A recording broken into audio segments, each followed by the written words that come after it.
Are you giving yourself a bath? I need to sit on that cushion.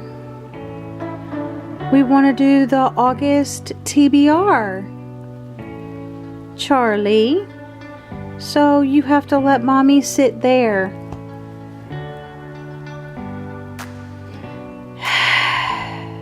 Charlie, do you want to do mommy's TBR?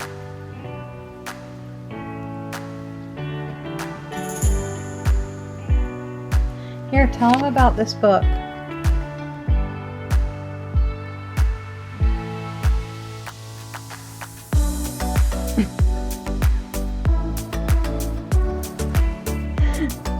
Tell him.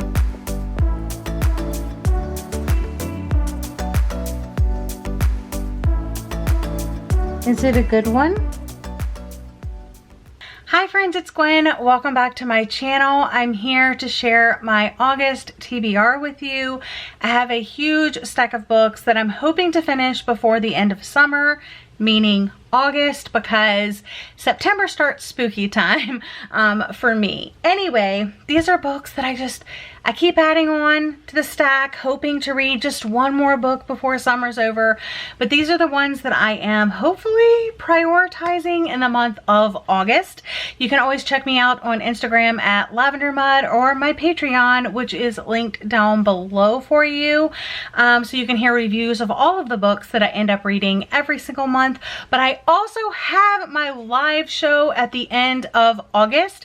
It's going to be August 28th at 8 p.m. Eastern Standard Time. Make sure you're following me on Instagram at 𝒂𝒏𝒄𝒂𝒔𝒕 so you can stay up to date on all of the details, the guest announcements, and all of that.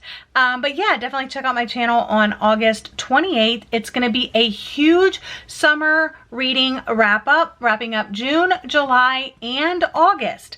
So if you show up to that live show, you will be able to find out which books of this stack that I actually read. I do have some exciting guests lined up, so I'm really looking forward to it, and I hope to see you all there. Let's go ahead and jump into the books that I'm hoping to read in August. The first one on the top of the stack is, it's the last couple of days of July, and I'm hoping to finish this, but if I don't, I will roll it over into August. That Night by Chevy Stevens. I believe this is going to be my 4th Chevy Stevens novel. I have vlogged the other books that I have read. I also did a try a chapter tag of all of Chevy Stevens' books. This one is kind of like a dual timeline, almost like a triple timeline, but it's really mainly a dual timeline. When these two sisters were younger, like teenagers, and now when Toni is 34 years old and she's getting out of prison. When they were teenagers, her and her boyfriend Ryan were accused of murdering her younger sister. And she's always said that she was innocent, that her and her boyfriend had absolutely nothing to do. They still got sentenced to prison. They have served their term and they're getting out. And I'm assuming that we're going to find out what actually happened that night. But it's a lot when they are young. So half of the story is told when they are young adults. We get to see Toni in prison as well. I'm not sure how much of a timeline that is going to play, but I think it's also going to be like when she gets out. So I am currently on page 133.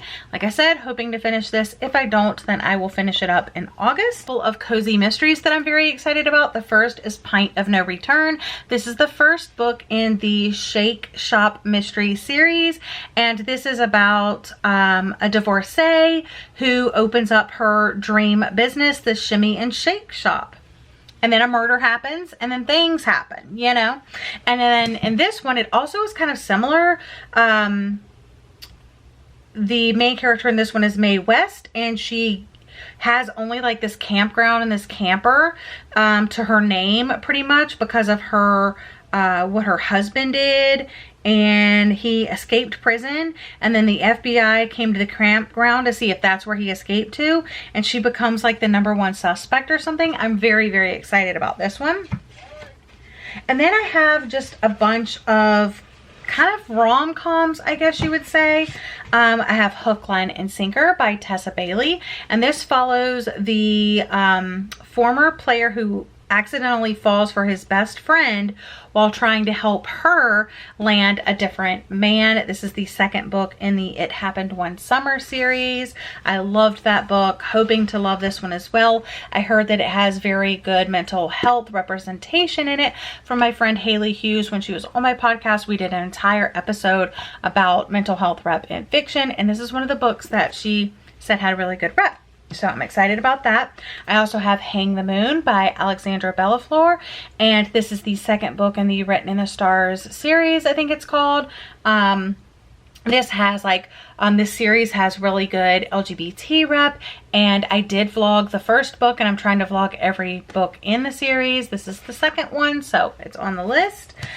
Meet Me in Paradise. It does look super fun and super summery, but it does deal with grief. So you have two sisters, their journalist mother on assignment. When she went out on assignment, she died. So the older sister has been very fearful of like leaving town or doing anything. She's been dealing with some anxiety and stuff like that. But her wild child younger sister pulls her away for like a sister spa getaway. And she agrees, so they go, and then like everything that could possibly go wrong goes wrong. There's like turbulence on the plane, and she ends up in the lap of the guy sitting beside her named Lucas. And finally she's at the island, and she steps outside her comfort zone while she's exploring the island with Lucas, and she learns what she's been missing out on. With each breathtaking new experience, Marin gets closer to her real self and the man she's falling for, and the heart-wrenching truth about why she's there in the first place. So I think it's going to be a really good one. Pull at my heartstrings a little bit. Same beach next year. It just looks super summery, and it is about two couples that become like best friends, and over the course of 20 years we see their friendships, the highs and the lows, not only of their friendship but just like things that happen in their lives. And we have Adam, Eliza, Eve, and Carl, and it says they eagerly await their reunion at Wild Dunes, a condominium complex like at the end of this island, where they grow closer with each passing day, building a friendship that will withstand family tragedy and devastating heartbreak. Their devotion and love will help them weather the bad times and enrich their lives as circumstances change, their children grow up and leave home, and their twilight years approach. So another one that I think is going to give great summer vibes, but also like pull at my heartstrings a little bit. And then I decided to go ahead and throw this on my TBR, An Honest Lie by Taryn Fisher. This was kindly sent to me by Graydon House, so thank you so much to the publisher. I don't know, like honestly, like know too much, except for it does have like cult vibes, I'm told. So you have Lorraine, also known as Rainy, and she has this past that she's trying to basically like run away from and forget about, and she reluctantly agrees to go on this like girls weekend trip to Vegas, and after a wild night, one of her friends doesn't return to the hotel room. She ends up getting a text message saying that we have your friend, and I think it has something to do with her past. So maybe I will get to this, maybe I won't. We shall see. And that wrap up at the end of the month. Then I have some hardcover books here. I have a new debut novel, Groupies, that I am so excited about. Like the cover is absolutely stunning. This is set in 1977, and our main character basically hops on a Greyhound and goes out to Los Angeles, and she's a groupie for this band, and it's sex, drugs, rock and roll. And at the end it said that it was like a coming of age story, and a look at like fame and desire and the media, and I'm just really excited about it. I love this time period, and I love like music books for some reason. I did a whole like music themed reading vlog where I read books that I had that had like music or like a musical character, and I wish I would have had this book at this time, but yeah, anyway, really excited about this. I have 3 book of the month books that I want to get to. The first one is Arsenic and Adobo. This is kind of like an older book of the month book. It's from April of last year, and it's a cozy mystery set in this kitchen. It's a Tita Rosie's Kitchen Mystery. So this is the first one, and if I want to continue in the series, obviously I want to read the first one. I also have One Italian Summer. I didn't really like this author's like first book that I read, but I'm willing to give them a second chance, and I heard that the Italian vibes are really nice in here, although the story may not be my cup of tea. We'll see if I actually get through it. Yeah, check in with me again at the end of the month with my end of summer reading wrap up. I have Youre Invited, which is a new thriller book that I got in my July book of the month box, but the book actually doesn't release until August. So because it was like kind of chunkier, and I kind of ended up reading a lot of other type things for Summerween, which I vlogged every single day of Summerween, so you can definitely check out those vlogs to see what I was reading. Basically, I read almost a book every single day, so if you're interested in that, definitely check it out. But I never did get around to this one. I kind of prioritized other things, and since I didn't have the audiobook, I didn't mind like putting it off, and it will probably be one of the first books I do read this month. But this is about like a wedding, and it's a celebration, but not everyone will survive, and I haven't heard anybody talking about it, surprisingly. So, but maybe I haven't watched that many wrap-ups yet. Maybe not a lot of people have had a chance to do their wrap-up yet. So I was hoping I would hear more thoughts about it, but I haven't. So I'm really excited to jump in with fresh eyes. And the last book that I have on my TBR, it's over 400 pages.